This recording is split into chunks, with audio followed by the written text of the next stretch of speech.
Hey everybody, I wanted to talk to you really quickly about the architecture of the pyramid, or the design of it, and this geometry that we're seeing with circles again real quick. It won't take that long.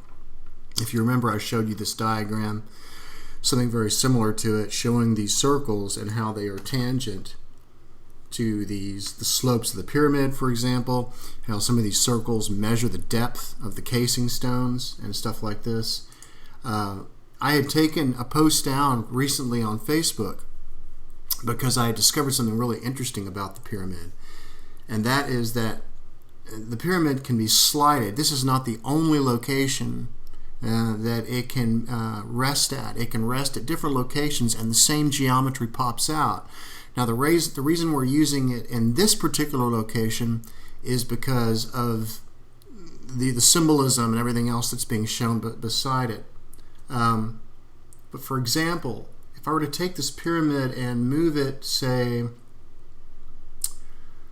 let's just find a good little place right here real quick. Okay, here's a good one.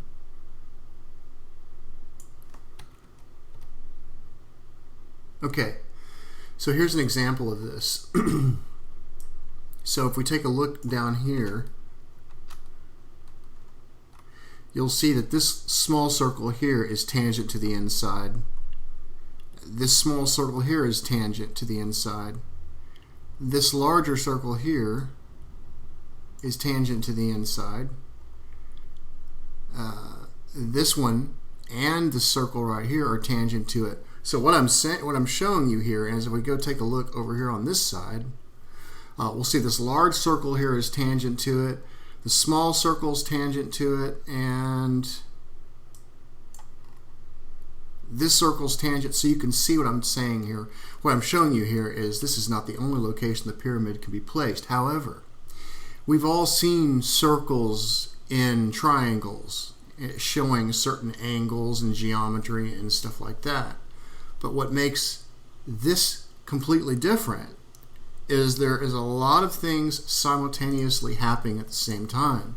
For example, we have the larger circles here, for example, having the slope of the pyramid. They actually have the pyramid resting on top of it, while at the same time these small circles here are also doing the same thing, and the ones right above it are measuring the casing stones. So what I'm showing you here is that the depth of the casing stones and how they were decided to be that depth were decided for a particular reason. They were obviously based off sacred geometry and stuff like that, but I think that they were based off circles, and they were based off concentric circles, because we see that this concentric circle design and this particular pattern, and it may be a pattern very close to it, but it was obviously some kind of a pattern that was used, because otherwise, all of these things would not happen simultaneously like that. I'm not aware of any circle and triangle pattern out there that holds geometry that would allow the pyramid to slide all around and have all these various things simultaneously happening at the same time. So circles and triangles are great for geometry, and that's what we see them as, but we always see it as something very simple. Here we see something very complex. We see all of these tangents happening at the same time, and we see that the design of the pyramid, such as the width of the casing stones, seem to confirm that something like this pattern was being used. So I just wanted to show that to you guys real quick, and I'll post an image out on Google Plus for you guys, and I'll put it in the description area. You guys take care. Talk to you soon.